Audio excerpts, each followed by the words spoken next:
Pesona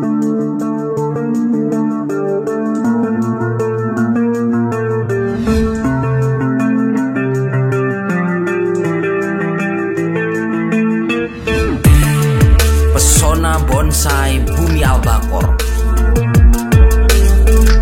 Albacor sendiri adalah nama spesies ikan tuna yang populasinya begitu berlimpah di Pantai Sendang Biru, Kecamatan Sumber Manjing Wetan. Bertajuk Bumi Albacor, Pantai Sendang Biru Kabupaten Malang didaulat menjadi tempat ajang kontes dan pameran bonsai bertaraf nasional.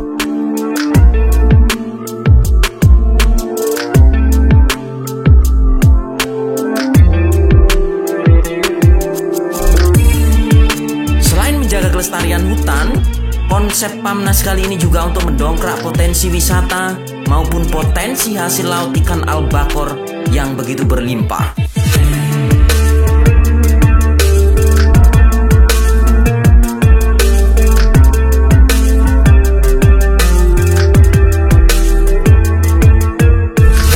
Baik Sobat Hijau, kali ini kita akan belajar tentang keselarasan antara manusia, jiwa, dan alam dalam tanaman bonsai.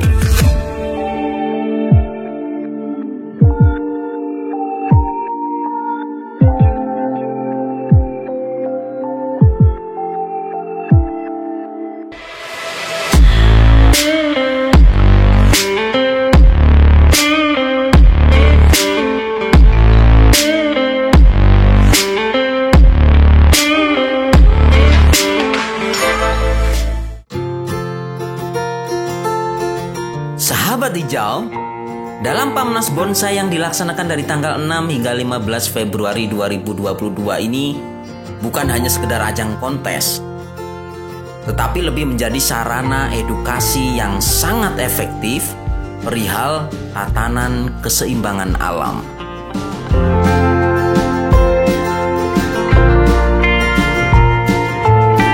Assalamualaikum warahmatullahi wabarakatuh. Selamat siang. Perkenalkan, saya Tri Bujono, Ketua PBI Cabang Kabupaten Malang, yang dalam hal ini melaksanakan pameran nasional bersama ranting kami di Sendang Biru di bawah pimpinan Bapak Arjo. Kemudian yang sebelah kiri saya, monggo. Ya, perkenalkan juga saya Mas Iam, dari Malang juga. Malang Kabupaten. Untuk hari ini kami dari PBBI Ranting Malang, Pak ya, mengadakan pameran perkumpulan penggemar bonsai Indonesia PBBI cabang Kabupaten Malang. Tentunya yang bertepatan di Sendang Biru. Setelah itu ya di sini kami juga tidak hanya mengadakan pameran bonsai. Setelah itu kami di sini juga mengadakan edukasi mungkin tentang edukasi alam, kita menjaga ekosistem alam, keseimbangan alam dan lain sebagainya. Agar apa? Nanti supaya kita tentunya anak cucu kita terselamatkan. Dalam artian biar tahulah, misalkan contohnya apa sih ID ini namanya pohon ini Pak, nanti ditanyakan mesti sama anak cucu kita. Padahal dahulu pohon yang ada di sini dulunya banyak. Nah, karena pendongkel mungkin yang masih belum teredukasi, masih belum tahu seperti apa caranya. Mungkin di sini tidak hanya mengambil. Jadi paling tidak kita mengusahakan menanam. Setelah itu budidaya agar keseimbangan alam tetap terjaga, ekosistem alam seperti itu. Mungkin Pak Tri seperti itu Pak ya. Betul sekali. Karena itu kita didik, berikan edukasi bertani bonsai yang selama ini memang menjadi sebuah kegiatan pertanian yang favorit bagi anak-anak muda, di mana lagi tren-trennya bonsai. Kita bangun juga karena di sini lahan pertaniannya juga luas, maka kita arahkan generasi muda untuk belajar untuk menanam pohon melalui hobi bonsai, Mas. Jadi andai kata kita menginginkan sebuah bahan pohon yang akan dibonsai ini, kita sudah siapkan mulai dari awal. Jadi kita memang benar-benar membangun dan berkarya di bonsai ini membuat pohon kerdil.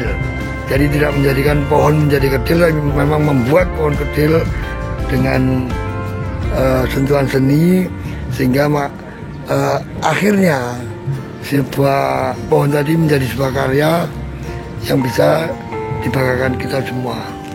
Mungkin itu harapan saya, dan kedepannya kami tetap komitmen bahwa keseimbangan alam adalah tanggung jawab kita bersama.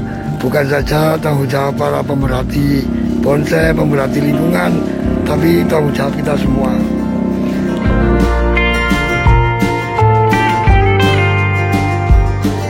Antusiasme para pecinta bonsai dalam PAMNAS kali ini sangat begitu tinggi. Meski masih dalam masa pandemi, ini terlihat betapa banyak hasil karya para penghobi baru yang masuk dalam kategori bonsai prospek, yang kesemuanya banyak didominasi oleh kalangan milenial.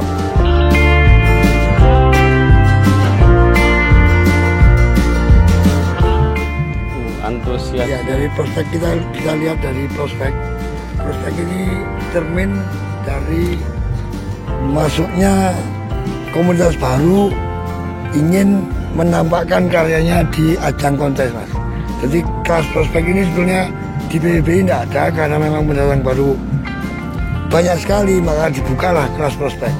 Jadi di PBBI hanya yang diakui penjuriannya itu mulai dari kelas pratama, madya, utama, bintang, dan seterusnya sampai gold, sampai kelas internasional juga ada. Jadi makanya tahapan-tahapan inilah kita mulai kelas prospek kita gelar supaya menyerap aspirasi juga karya-karya mereka-mereka yang ingin berkarya di bonsai mulai awal, mulai dini. Hanya ada apresiasi juga di sana. Kita perhatikan juga pembinaannya, dan kita rangkul mereka agar mereka cinta dengan alam, cinta dengan lingkungan, terutama semata-mata untuk menyelamatkan bumi kita, bukan untuk merusak alam kita gitu. Saya rasa yang tercover di PBI itu cukup menggembirakan. Itu ya, di luar organisasi kita kan banyak organisasi bonsai yang lain, komunitas bonsai yang lain. Cuman kami memandang bahasanya inilah saat yang tepat untuk memperkenalkan alam kita melalui bonsai. Jadi rata-rata memang golongan anak muda, karena menjadikan sebuah tren, mode society. Ya, jadi anak nom saya nggak bonsai besok. Berarti ya, karena apa? Mereka belajar nggak seperti kita yang tua. Dulu nggak ada YouTube, nggak ada internet, nggak ada apa. Belajarnya otodidak. Sekarang YouTube sebagai jendela dunia bisa membuka diri, sehingga siapapun bisa belajar. Pemerintah kalau mbak Google, aku pengen kayak gini harus dijawab kabeh kan gitu. Makanya bila generasi muda nggak kenal tanaman, nggak kenal bonsai desa. Iya lah.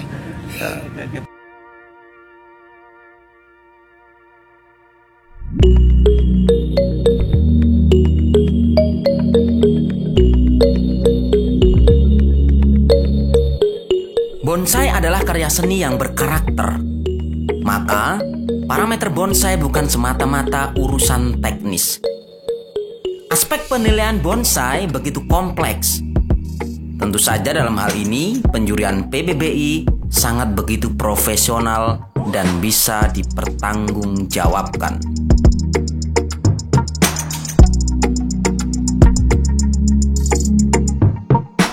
Jadi untuk penjurian bonsai yang di organisasi penggemar bonsai Indonesia, dalam hal ini dirangkum di PBI, itu aspek penilaiannya ada 4 kriteria.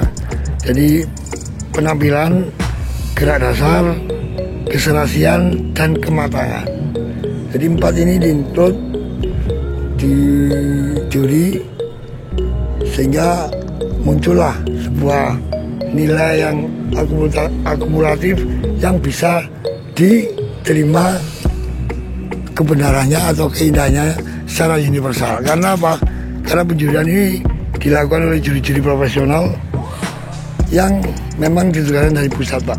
Jadi jenjang-jenjang penjuriannya ini nggak ngawut, nggak asal-asalan, juga ada pendidikannya, juga ada diklat-diklatnya, ada penjenjangannya, ada juri madya, ada juri utama, ada dewan jurinya, terus naik ke atas tata.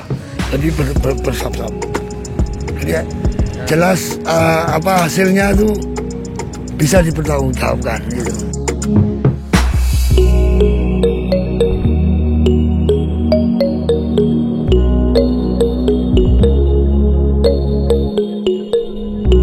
Seni bonsai dan kegiatannya bukan hanya meningkatkan jiwa kreatif, tetapi sekaligus juga berperan besar menumbuhkan rasa cinta terhadap alam lingkungan.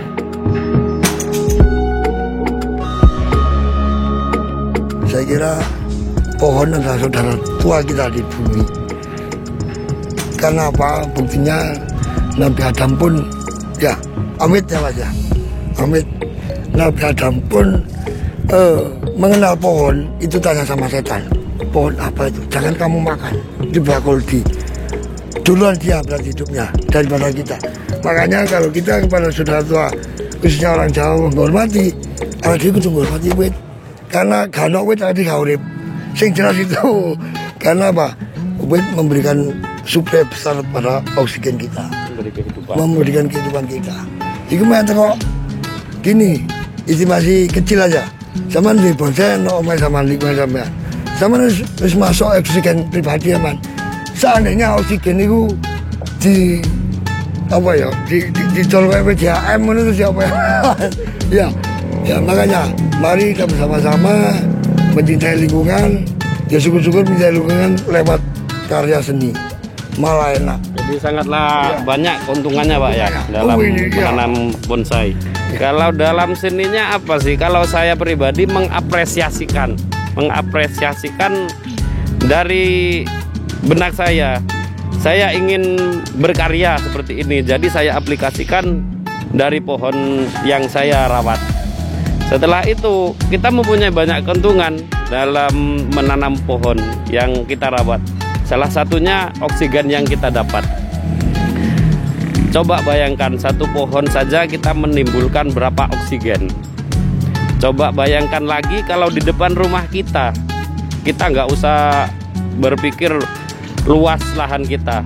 Mungkin 2 meter kali 2 meter saja kita beri pot, setelah itu tanaman pohon. Sudah berapa oksigen yang kita serap? Di situ sangatlah banyak manfaatnya. Mungkin seperti itu Pak ya, sedikit penjelasan dari saya. Mungkin saya masih perlu belajar banyak karena apa? Saya di sini masih pemula, masih awal untuk menggeluti dalam dunia bonsai. Nah selanjutnya saya masih tahap pembelajaran dan masih perlu banyak belajar lagi, khususnya di Pak Tri Pujiono ini selaku tertua saya ini, saudara paling tua.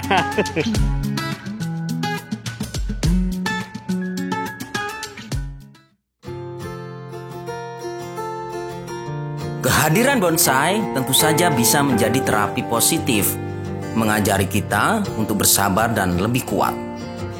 Bonsai tidak hanya menjadi seni yang bernilai eksklusif, tetapi juga punya nilai ekonomis yang begitu tinggi, bahkan spektakuler. Tak ayal, kegiatan bonsai selain dijadikan hobi, juga menjadi ladang investasi.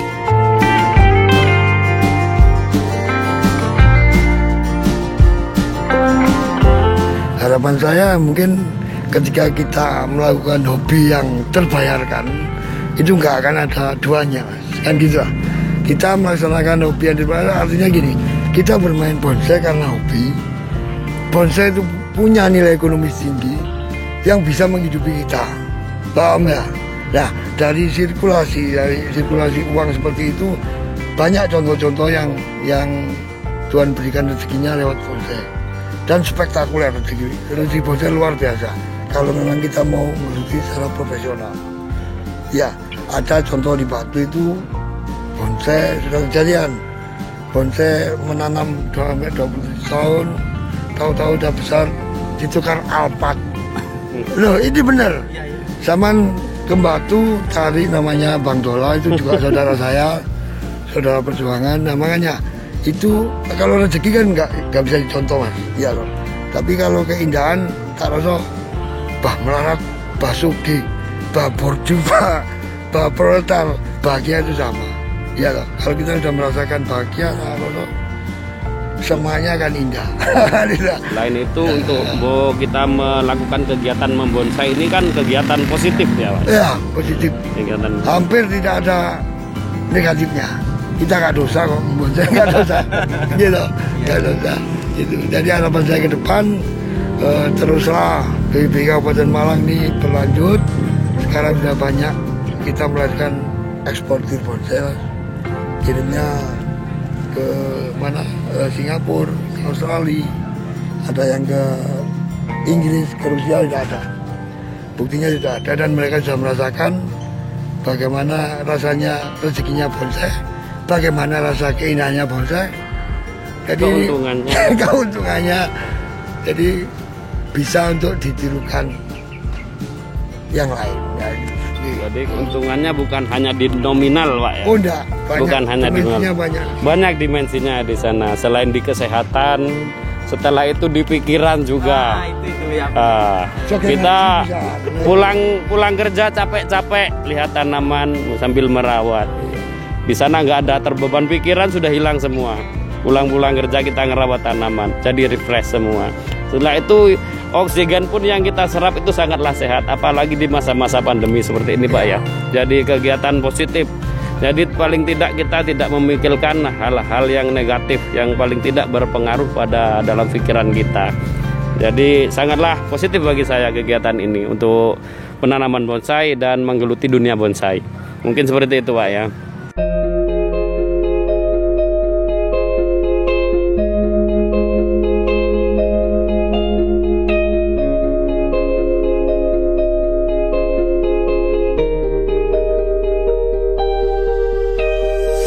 Bonsai bukan sekedar tanaman yang dikerdilkan. Namun bonsai adalah gambaran keselarasan dan keharmonian. Keselarasan itu mewujud pada setiap rangkaian sudut segitiga asimetris pada bonsai yang melambangkan harmonisasi hubungan manusia. Di mana sudut teratas melambangkan baktinya manusia kepada Sang Pencipta, kemudian sudut lainnya melambangkan kepedulian terhadap sesama. Dan sudut bagian akhir adalah lambang hubungan manusia dengan alam semesta.